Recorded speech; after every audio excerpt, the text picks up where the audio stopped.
Thank you for the comment. I present this work to establish difference between Freud's model and Lacan's model. Please understand when I talk about post-structural, I will refer to the word actually postmodernism. Through this study, I invite you to determine the relevance of Lacan's contributions, not only to psychoanalysis and clinic, but also to issues that we can consider or might call the problems of our times. Many of these contributions seem to be diffused by the fact that Lacan theories have been absorbed by Freudian epistemological model. Many of my presentations that you can watch online or other social media have been an attempt to disambiguate Freud's and Lacan's model. I claim that Lacan's psychoanalysis has a role in our society that implies a rejection of the principles that seems to prevail in our culture. Individualism, nihilism, the primacy of biology to give an account of the subjective dimension. You see, in Argentina or in France, if you go to a hospital or to a university, you will see 80%, 70% are psychoanalysts, Jungian, Freudian, Lacanians. The majority, I should say, are Lacanians. And they're Winnicottians, Kleinians. Many schools, mostly from psychoanalysis. While in America, in the States, Lacan is only known in cultural studies, critical literature, literary theory, gender studies. There is a program in Buffalo, New York University about literary theory. And I don't know if you know, but as far as I know, there is no one psychology schools in the United States that offer Lacan as a subject. Lacan training is outside the spectrum of university in the United States. I think the comparison of the model with the Freudian one will lead into a comparison with the model of the Freudian Lacanism that prevails in psychoanalysis today. I choose one of the most representative of these models.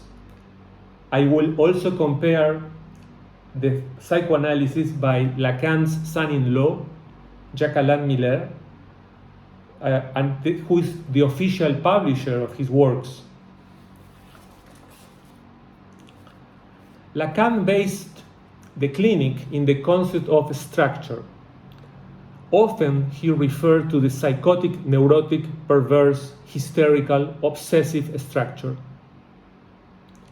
He used the same conceptual tool when he referred to the structures of the phantasm, the structure of desire, or the structure of the symptoms. Although I prefer the comments and I would love to engage in conversations at the end, if there is any term or something, I don't want a jargon to be a barrier between us. If there is something, a question is most welcome at any time for a technical commentary on a term. Well, this idea of a structure I was talking about, it was an attempt to establish intelligibility in psychoanalysis. In other words, when we talk about psychotic structure or a neurotic one, we are questioning ourselves which are the elements operating in the discourse of the analysant and under which logic. Lacan said, quotation, structures constitutes the practice named psychoanalysis.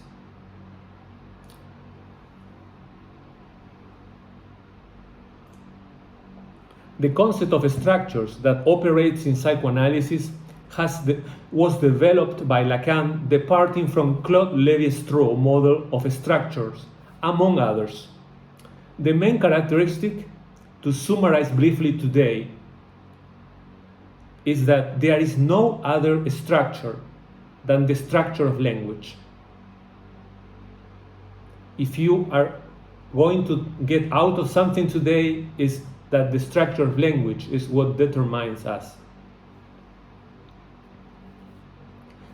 Its elements, including gestures, events, feelings, are signifiers. We call signifiers within the clinic to all those elements. The unit, the signifier, is characterized by its condition or of relating to other signifier, either by opposition, negation, or differential capacity.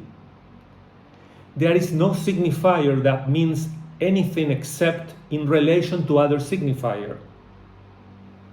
In a psychoanalytic session, every murmur, silence, tone becomes a signifier in relationship with a question. Now, the signifier exists in a chain of signifiers, S1, S2, meaning signifier 1, signifier 2.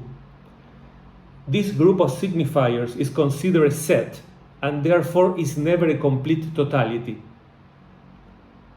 Our relation with language is always in the sense of a lack. What defines the subjectivity will be the relationship to a universe of signifiers. In the same way that you can perhaps recognize Vivaldi music or a rap or any type of genre saying, oh, I recognize those signifiers. And let me just tell you, if nobody asked, but I will say, signifier is a term that Lacan borrowed from Ferdinand de Saussure, and the concept of signifier and signified. Signifier means the sound image of a word, and signified denotes the meaning we associate that word. Saussure show us how arbitrary was the nature of this relationship, and Lacan inverted. For Saussure was signified important and the signifier under. Lacan's invert the relationship, putting the signifier first and then the signified. The signifier exists in this chain of signifiers. Psychoanalysis is a practice that is interested in the dimensions of desire, symptom, enjoyment, or I should say more appropriate, for the lack of other word, jouissance. In psychoanalysis, we use the word jouissance. Sometimes it's referred to enjoyment or pleasure. However, there is a huge difference. For Lacan, the term has to do with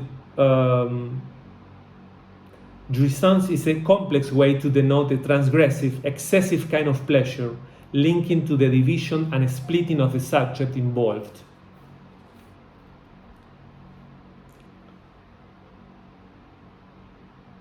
This jouissance that we experiment implies the necessary encounter with life in society, the biological dimension, and the cultural body. And this, therefore, the structure in Lacan is defined in three registers: the symbolic, the imaginary, and the real.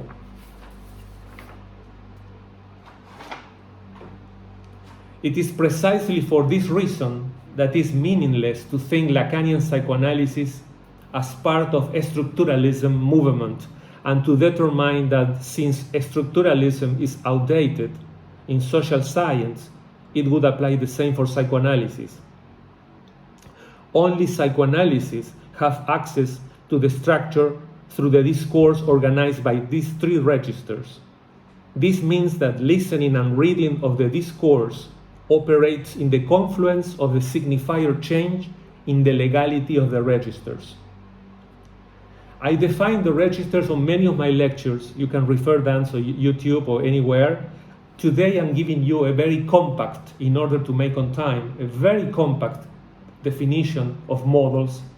So if need further explanation, I'll be happy to, but be expecting the very compact version of each model. So I will say that imaginary is anything we can say and imagine that can be said. The real is what does not stop of not being written. I repeat, is what that does not stop of not being written. Could be considered the impossible, for example. And the symbolic is the register which has something forbidden in certain place. The three registers are established according to each chain of signifiers. In this case, each register will be read with different elements and relationship in each case.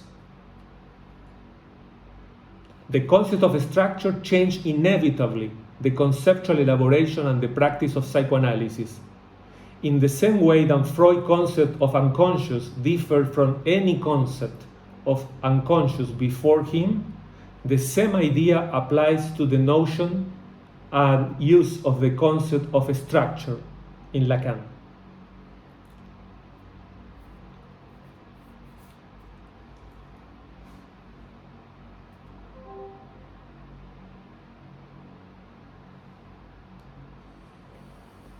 If you want, I can do a very quickly comparison between Freud and Lacan.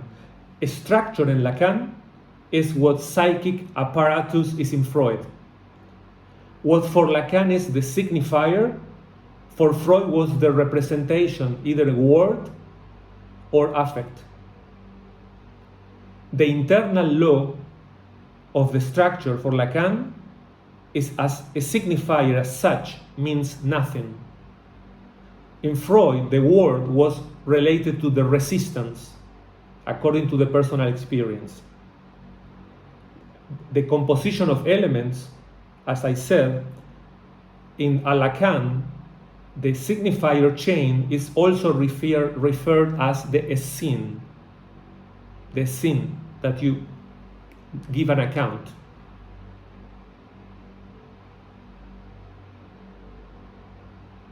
In Freud, you have the articulation alpha, then beta, and then the free association. Lacan registers are, as I said, symbolic, imaginary, and real. For Freud, he gave us the unconscious, preconscious, and conscious in his first topic, and later on his life, he talked about the ego, superego, and id.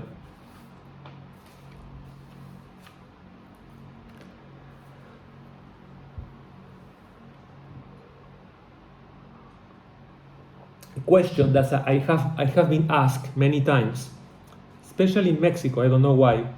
When I talk about language, which is a huge difference with any psychological school in Anglo-Saxon world, or with other schools like cognitive or any other psychological approaches, is the conception of language. And many ask me about Chomsky linguistics. According to Chomsky, the structure is established as universal grammar, the organ of language.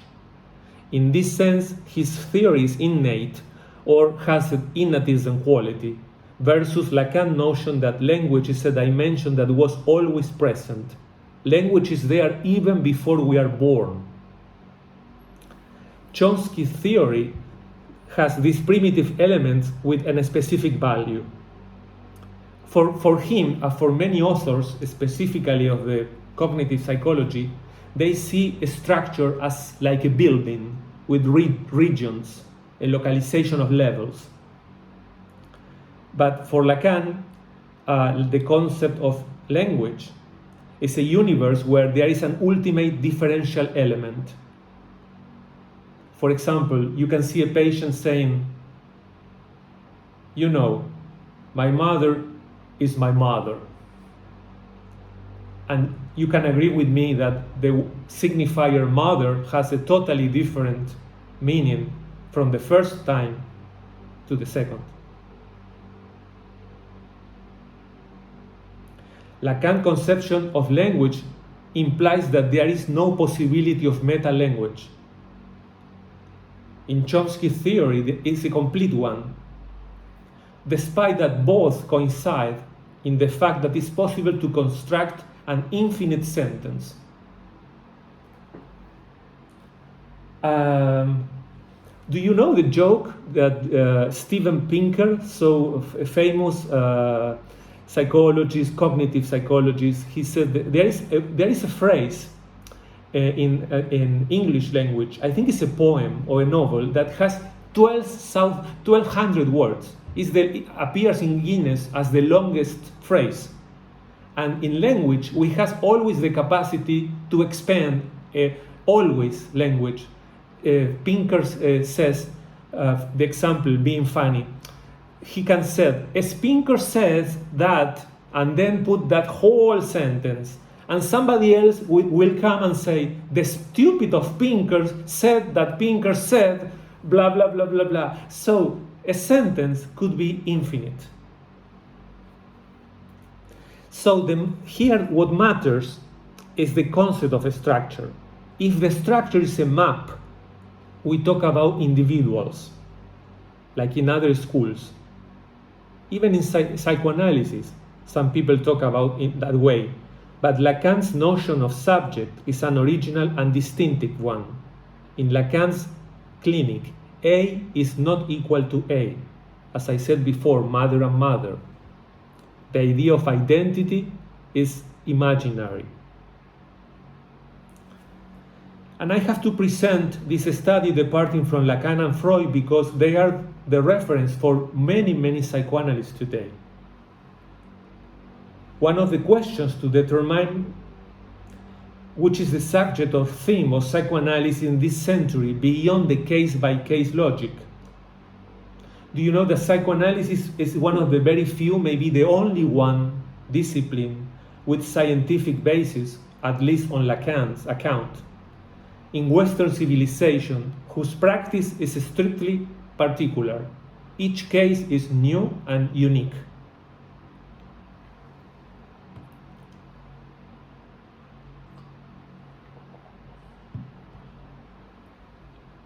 Lacan said, yes, the question is to know that psychoanalytic discourse could allow a little more, namely, to introduce that the unconscious does, to introduce what the unconscious doesn't do at all, a little calculation.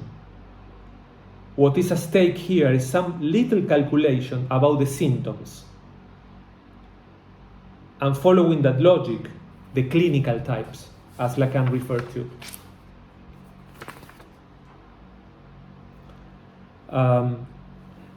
These types respond to the structure. Even more, we can affirm that every period of time has a limited number of clinical types.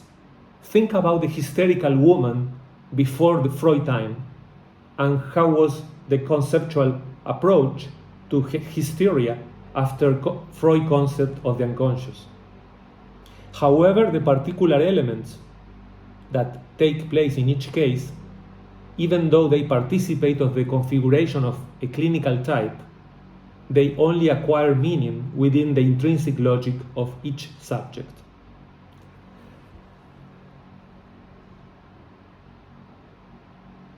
Well, one of the most fundamental, crucial effects of the structure is the subject himself.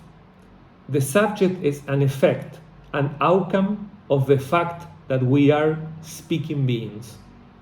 I rephrase. The subject is in effect the outcome that we are speaking beings. I am going to compare in a very brief manner 4 models, if I have the time, with you tonight. Rosalinda, would be so kind to put the first slide? Yes. Thank you. Can everybody see it? Yes, they should be able to see it now. Sure.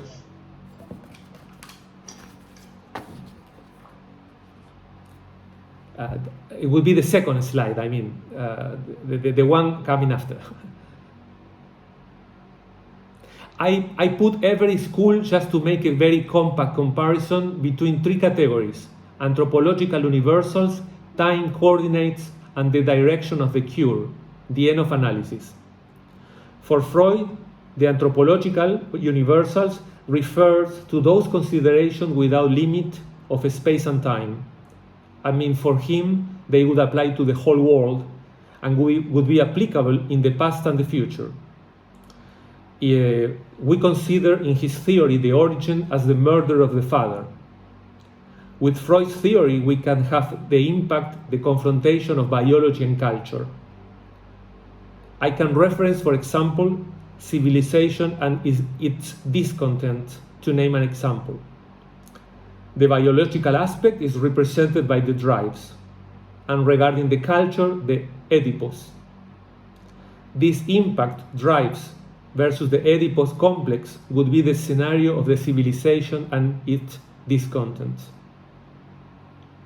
There are three terms for Freud: man, woman, father. And he coherent with his scenario, we have the ego representing the individual with the drives of life and death. The id would be the representation of the drives, and the superego would be the moral of the civilization. Regarding the time coordinates, in a very succinct presentation, I refer you to The Psychology of Masses. It's a book in which Freud, following Le Bon, presents the identification with the masses as a factor of individualism. To be specific, for Freud, individualism was something good, in the sense that it was not just the evolution of the biological body, but a healthy and harmonious maturation articulated with the principles of Western society, European middle class of the 19th century. This maturation implies that the man becomes an effective father and a woman an appropriate mother. The psychosexual maturation implies then that the man will be taking care of the reproduction, continuing the chain of the father, separating the child from the mother, which alleviates the anguish of castration, the concept of penis envy, and the maturation of the Oedipus, etc. Could you please, Rosalinda, go to slide number 3, Jacques Lacan.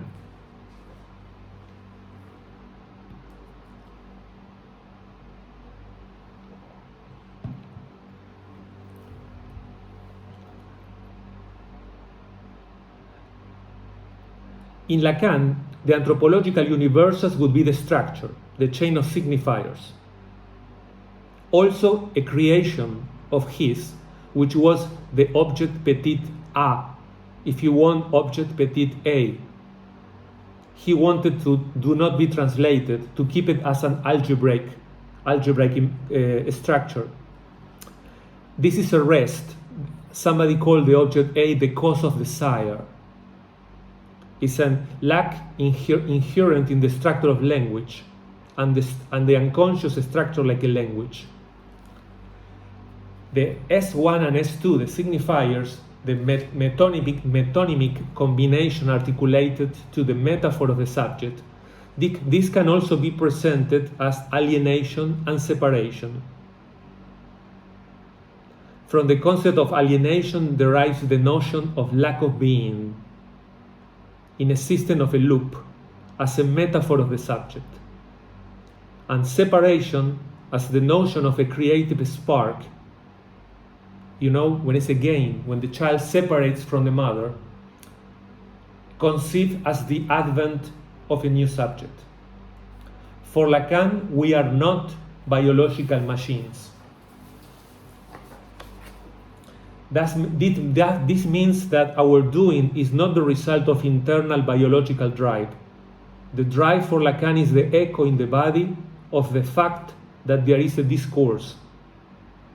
Jouissance is an effect of the signifier. That doesn't require flesh or bone, nor instinct or domesticated instinct.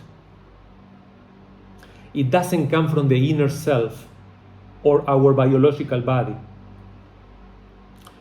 I mentioned that in addition to this, he presented to these three registers, and the symbolic conceived as a whole, as there is always something forbidden. The imaginary as consistence. Lacan considered the body, our body, as imaginary, and the real as existence. I hope to have the time to expand later at the end, but I will keep going for now on these concepts.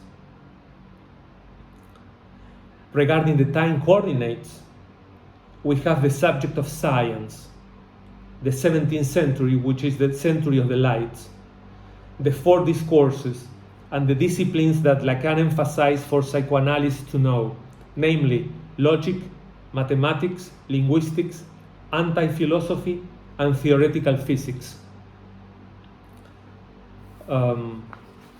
Rosalinda, are we on time? Until what time do we have exactly?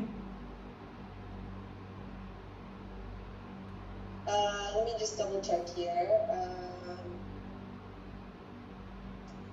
Oops. Do we have a little more than half an hour? Yeah, we have a little time here. Let me just double check. Yes, you have till about 4 o'clock. Sure. So, 4 o'clock, so we have almost an hour, right? Yes. Oh, excellent. Yes, we're at 5 now. Excellent. So, in addition to this concept, he presents these concepts that I mentioned before. However, the dimension of the real could be considered not as universal, but as a time period articulated concept. For example, it could be considered as the mathematical, logical impossible at certain period. And in other culture, in other epoch, the real could represent another dimension of existence.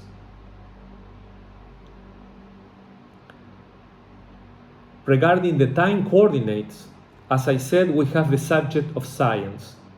And I would like to read to you that according to Lacan, the subject of science is, Lacan argued that the psychoanalysis is not based on any appeal to an ineffable experience or flash of intuition, but on a process of a reasoned dialogue, even when reason confronts its limit in madness.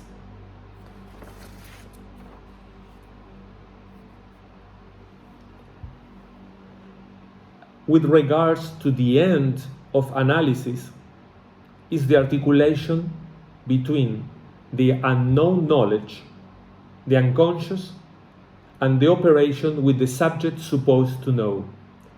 I don't know if anybody of you came to my last presentation.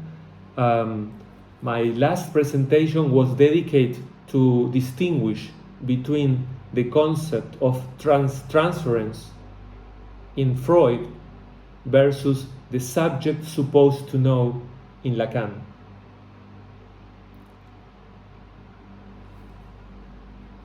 Just for curiosity, did anybody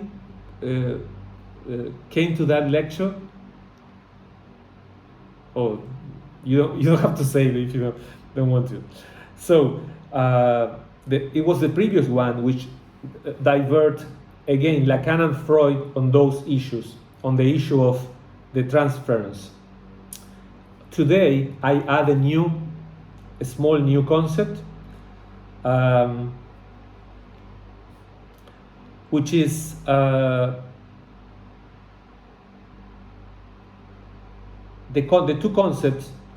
these two concepts are operating, and I mentioned the two, no, I didn't mention, let me repeat. The two concepts would be the subject supposed to know, the analyst, the position of the analyst, with the unknown knowledge, which is a way we can mention the unconscious.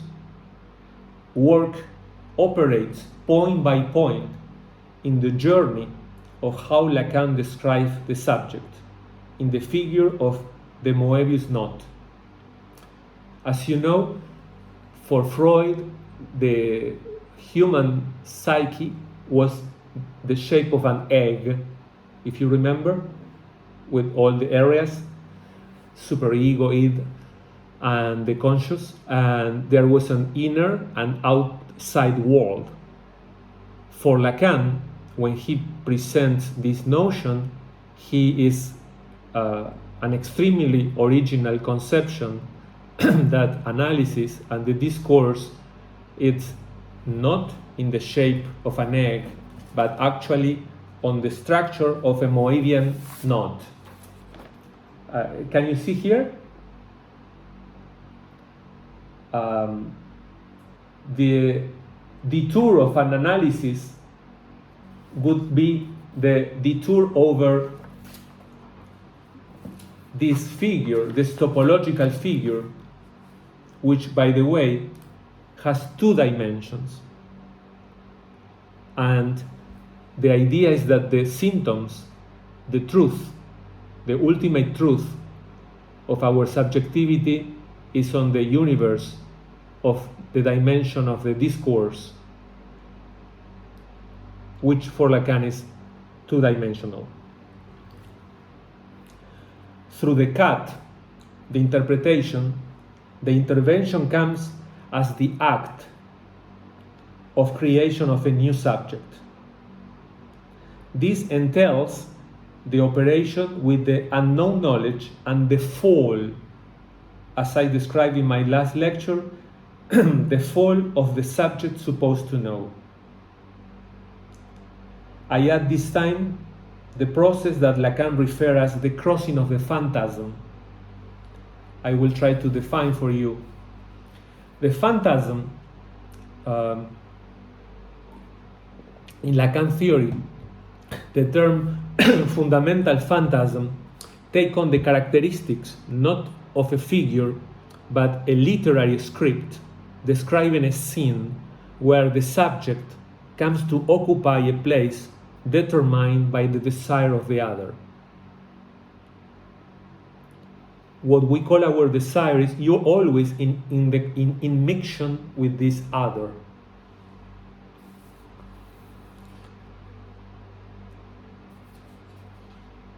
Somebody could perhaps ask, what is this other? Well, the first other that we confront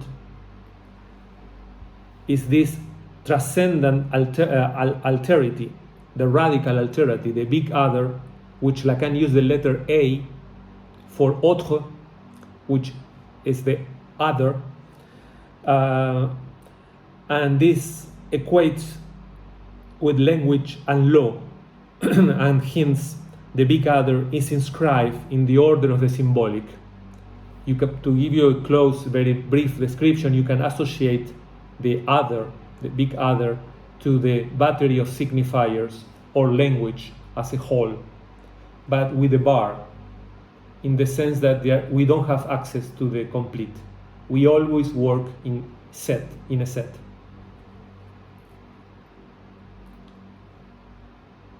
So,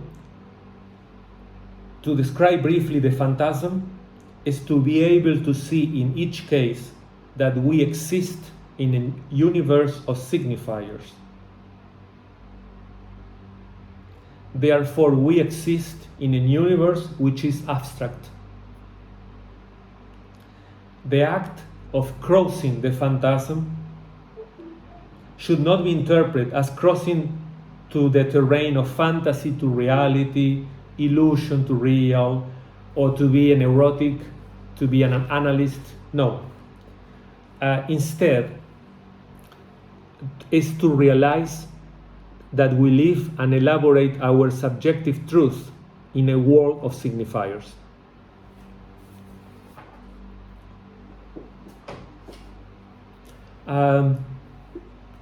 Rosalinda, would you be so kind to move to the slide number 3 or 4? I think 3. No, 4. Yes, Jacques Alain Miller. No, please, the other one. Thank you, that one. Yes. Did you know that Jacques Alain Miller is the publisher of Lacan's work? works, and there is a lot of controversial regarding the order that he published them, and some alterations on the text, as much as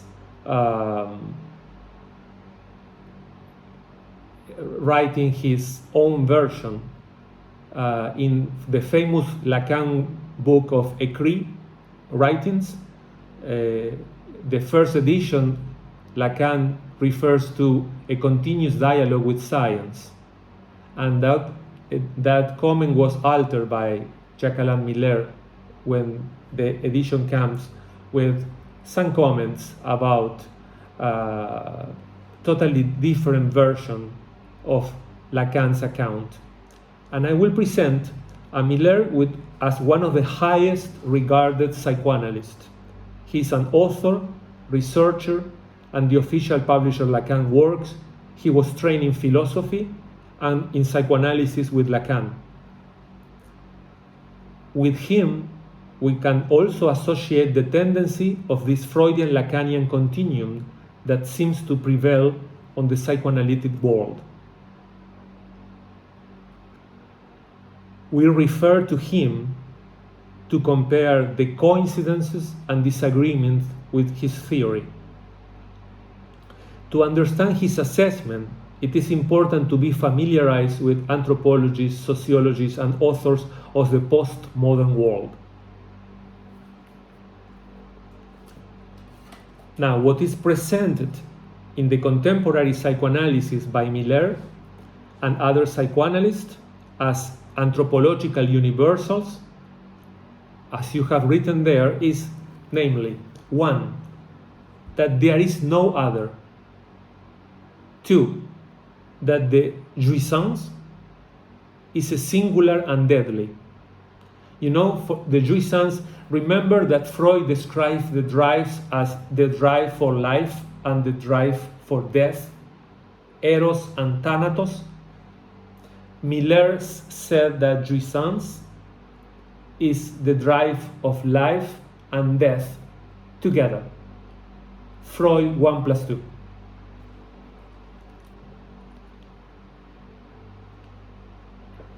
Three, the relevance to establish a being of jouissance as the main characteristic of the subject. 4, that we live in a world without sense, without meaning. 5, the notion that the real is our body. This, the one that we can touch.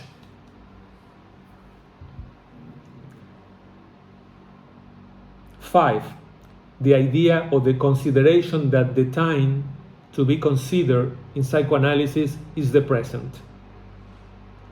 And finally, to keep on mind that in this frame, in this epistemological view, involves to accept the notion of subjective responsibility. This is a huge discussion in today's world, subjective responsibility. You know, when we talk about the citizen, if we talk about the law and somebody stealing something, of course, there is a responsibility and there is consequences for any act. But when we talk about the subject of the unconscious, at least on the psychoanalysis that I am trained, which differs from Miller, there is no subjective responsibility because of the fact that there is the dimension of the unconscious. How can you be responsible for a symptom under which you have no control? It's a contradiction with the logic of the unconscious. One point I would like to make is that the most lucid authors from a variety of disciplines, sociology, philosophy, anthropology, linguistics, I mention a few only. Baudrillard, Tassic, which is a mathematic. He has a great book on mathematics and postmodern world. Lyotard, and perhaps I should mention one that I discovered through my studies and I found a fascinating one which I can recommend his readings to understand about current postmodernism is Gilles Lipovetsky. Gilles Lipovetsky is a French author and has worked with the concept of Lacan of desire. It's very interesting that many postmodern authors works with the Lacanian notions, but never mention Lacan, or very rarely mention Lacan. So here it's relevant to distinguish between postmodernism as a way of life and the sociocultural demands of our times versus postmodernity as a position that is representative of how in the postmodernity the subject assumes a position as valid because of its rejection to the modernity or the values of the modern world. The element of postmodernism, as time coordinates in the theory of Miller and many Freudian Lacanians, is a position anti-cogitative, anti-thinking, a rejection of the century of the lights. This entails that the access to the drives is only through the experience, and thinking is depreciated as a neurotic feature. We are biological machines, according to Miller, guided by our drives. This would be the description of an experience of analysis, an experience of jouissance, or a traumatic one. The logic consequence of this is a return to the past, a praxis pre-scientific, and a father pre-modern, I would call it. I think that the father of the law, the one that put the limits to the child as the only one, is a pre-modern conception of the father. Perhaps we can consider, through gender and cultural studies, that we are redefining in our society what does it mean to be a father, a mother, a family, a son, a daughter.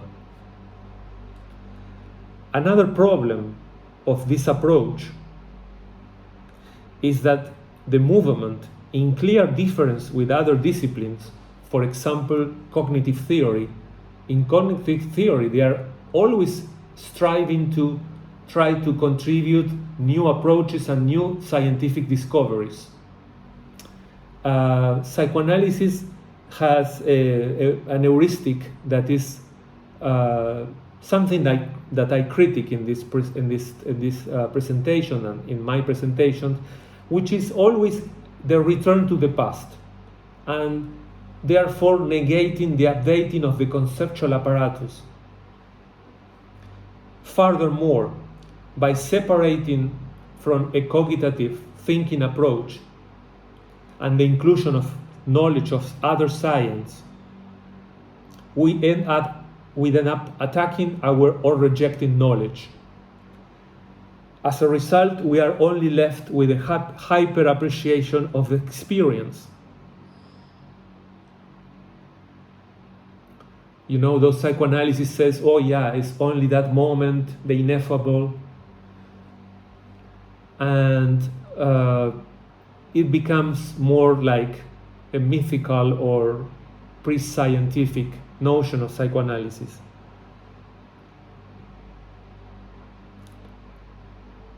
Other aspect and consequences of this approach are the binary sexuality, which is coincidental with the notion of a pre-modern father. The direction of the cure is considered as the symptoms of the postmodernity as universals. As I described above, to limit jouissance, understood as coming from the interior of my body, as the ultimate truth. In this way, the end of analysis is a cynical one. Since the suffering comes from civilization, the reaction should be to reject the discourse of science, to operate with humor, irony, and pun or war games, which are values of the cynical philosophy. According to this approach, science and its effects of massification does not allow us to be in touch with our singularity, unique and specific one. I'd like to read something about that to you. This is the concept of singularity and that there is no other in Miller's account. In a Congress of Psychoanalysis and Psychology of 2017, there was a psychoanalyst, Enrique Prego, who said that, talking about Miller and the singularity, he stated, in this sense, the interpretation should surely point to the foundation, saying that underlies the current discursive form that tried to impose its hegemony over the others. In particular, when the speech postmodern master radically exclude any relation to the unconscious. The politics of psychoanalysis should aim more beyond good reasons and intentions from an ethic that has the act as a principle. In this sense, it's not a question of departing from the father, but from the unconscious as what is yet to be defined, in the time of no other, or when the other does not exist. Politics takes the shape from the symptom understood as an event of the body, since the letter of the symptom offers us the answer to the without compass subject of the time. This was presented in a Congress of Psychology and is describing one of the principal points of Miller's approach to psychoanalysis today.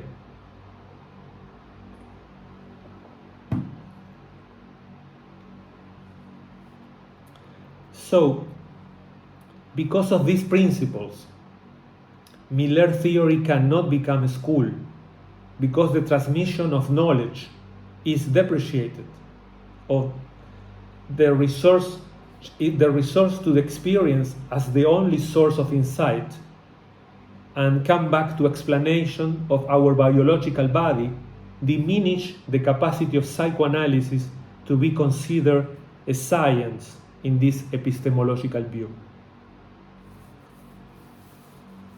Remember I told you about the signifiers, that they come in a change, like S1, S2, and then S3 and S4, and it will be linked by a chain?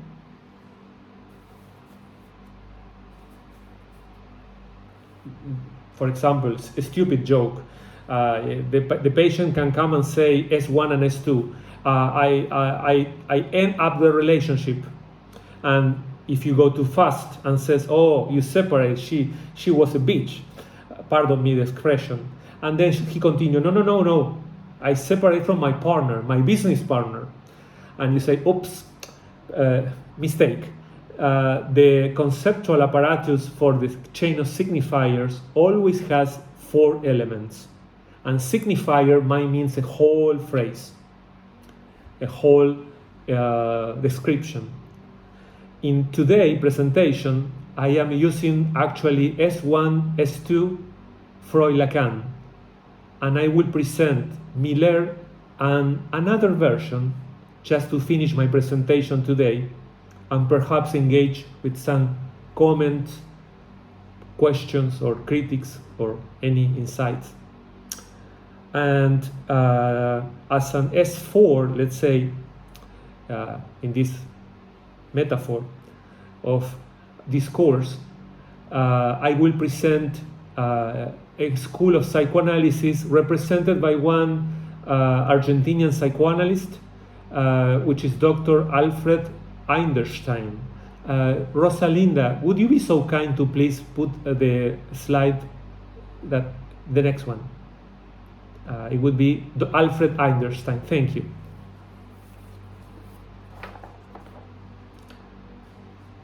In this scheme, in this view, the universal truth for all time and space, we have S1 and S2 as the metaphor of the subject, as double loop, as Lacan had established. Articulated with this, a scientific articulation with a theory, a hypothesis, namely the Big Bang of language. This is an idea, it's not an event, Dr. Eidelstein said. You know that it has a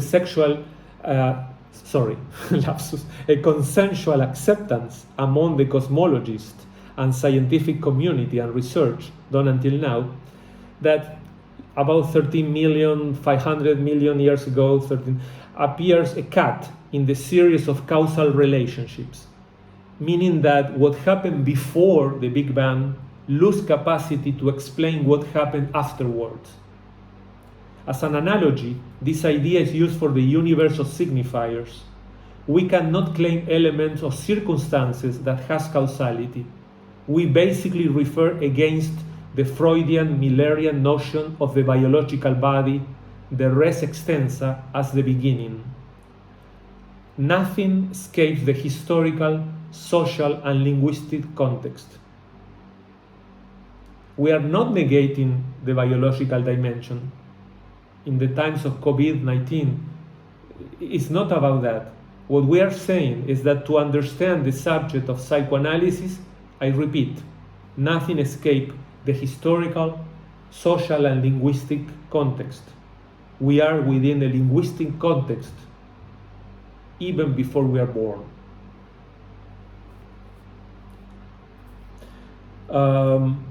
With this question at the beginning, let me just make a commentary of this. In psychoanalysis, we have these two positions that has been always been fighting to each other. The problem of the origin, because Freudian is evolutionary and Lacan is a creationist. The difference is expressed both at the level of consideration of the particular case and society in general.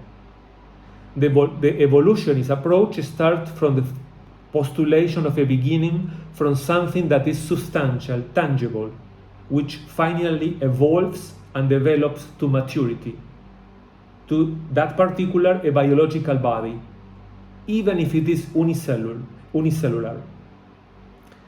Instead, for Lacan, the creation is ex nihilo, from nothing, and rejects the idea of evolution and maturation. This idea of Freud of psychosexual maturation, for Lacan, we are all messed up with all the stages circulating all the time. Freud's position is perhaps well known for you. I don't need to bring arguments, but regarding Lacan's, is the one that needs to be recovered and substantiated. From the beginning to the end of his teaching, Lacan always supports the creationist argument, deployed, for example, under some articulations that I will say to you. The symbol is already operating from the beginning, Lacan said, Seminar 2. The other is in place in the system of the world.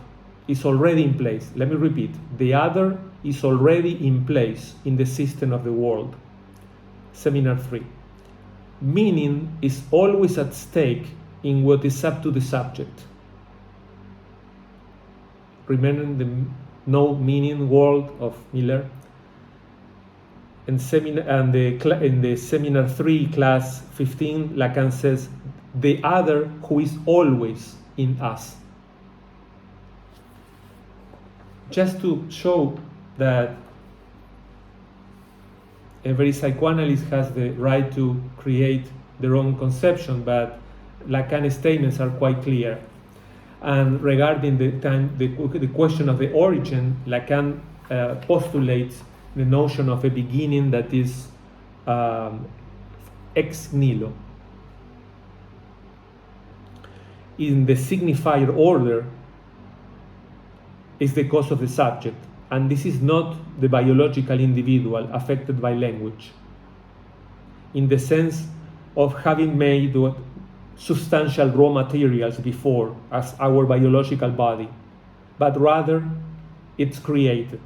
It exists from nothing, with the fact, for example, that a signifier means nothing. If I say one word to you, blue, it means nothing only if I refer to other signifiers, acquire meaning.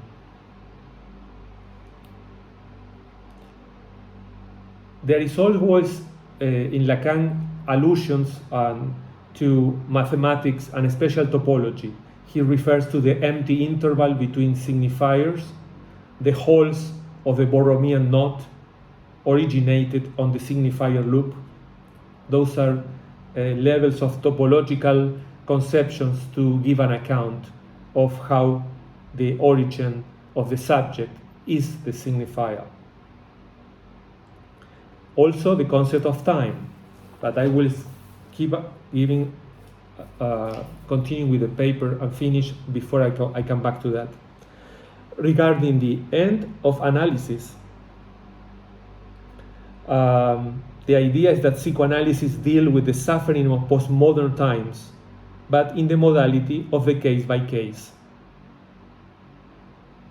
This is a difference with other disciplines, such as anthropology, history, physics, linguistics, and even with social movements, such as feminism or cultural studies. The proposal is to address the suffering caused by the postmodernity within the context of a case-by-case logic, but based on clinical structures. This means that opposed to the postmodern individualism that could name personalization, this idea that I have to be me, each one of us must encounter the hidden persona in the interior of our biological body. I present a clinic of immixtion of otherness with the language, the A bar, with the other, big other, which is the incarnation of that. Every one of us has an incarnation of the big other. Let's say, for example, if we go to the prototype of genius, we go to, well, Einstein. I don't know, you have another. But again, we don't see the fault on or the lack on the other as neurotics. But the relationship is, the immixtion is with the language, or the A bar, with the other with capital O, and the other with small o, which Lacan refers our neighbor. As subjects, the existence we propose is exclusively in immixtion of otherness in these three modalities, with the A bar, with the other with capital O, and the other with a small o. The claim that these are the true coordinates of our existence may alleviate the suffering that produce the unstoppable demand of personalization. It could be expressed such as like saying each one of us must encounter its true self, to identify with it and make peace with what we don't like about ourselves. That's the position of a very famous psychoanalyst, student of Lacan, Colette Soler, and make it exist, this, in our system of relationships. Regarding the process of reification, which I say that to explain everything in biological terms, the rejection of science or the light, the idea is that the remedy to it is to articulate the condition of the subject. The lack of being of the signifier articulated with the creative spark, the universe of the signifier. The understanding that this universe is abstract, theoretical, conjectural, unsubstantial, anti-ontological, and bidimensional. I will refer to the concept of non-being. The lack of being. Lacan wrote, "The being of language is the non-being of objects." being is only a lack of being, and the thing that could fill this lack is forbidden. This prohibition maintains desire. Thus, desire appears as the metonymy of a lack of being whose signifier is the phallus that marks what the mother lacks. And for Lacan, please, the phallus, before the feminists come over and start the debate, is a signifier. The lack and the fall of the phallus is regardless of the biological gender. It happens to the structure of men and women.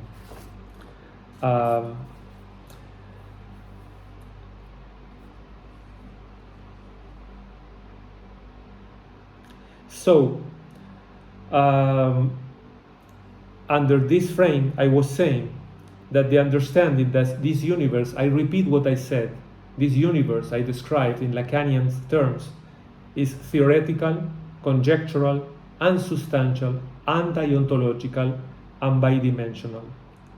Regarding the nihilism or the no sense or life has no meaning, the idea is that to remedy is to apply the formula that Lacan created, which is that to the state of our individualism and no sense of life due to the fall of the meta-narratives, there is a rest, something that remains, something that still allows to the possibility for the creation of value.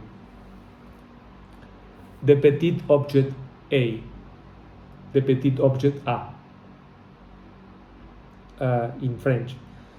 This object A articulates the immixtion of otherness and the logic of case by case. The creation of value that exists as condition of possibility. It's a possibility, the creation of value. Life can mean art for somebody, music, or a family, tennis. There is meaning to life, the one that we create. And just to end tonight, I wanted to emphasize that many approaches to the praxis of psychoanalysis offer to deal with the human suffering, for example, Miller or Miller-Lacanians, American ego psychoanalyst approach is the hypermodernism. This term is from Lipovetsky, the author I presented to you. He said about 1990 there was no more hypermodern times. It was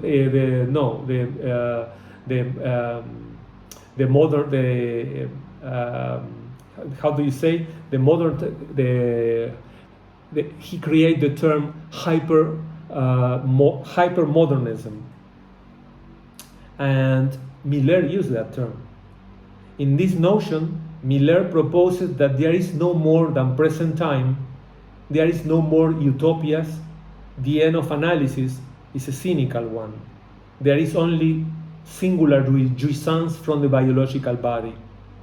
And they propose as the solution to the cause of suffering the same conditions of the cause of suffering, namely a postmodern normative. The idea suggests as an alternative is to work in a new modality of the concept of desire. For example, we know that the subject of the postmodernism is obligated to choose ad infinitum. We have to choose a vocation, a job, a profession. We have to choose our playlist to go alone in the subway listening to our music. The problem of the postmodern subject, one of the problems, I'm just trying to give you a very solid and concrete mode of analysis over a few items. But one of the problems is not too much jouissance, but to follow the command, you must choose, and you must choose now. Whatever you think you like, whatever you think you are, you must do it. You must choose now. the idea of identity. There were some problems with some tennis players or older people playing at the very high temperatures, some of them dying.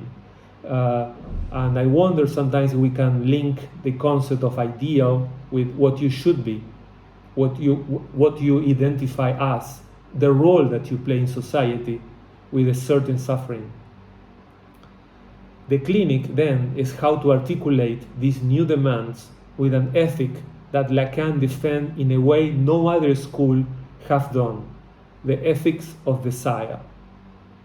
As Lacan said, and I finish with this, the only thing you can be guilty of is having given in your desire. Thank you for listening to me.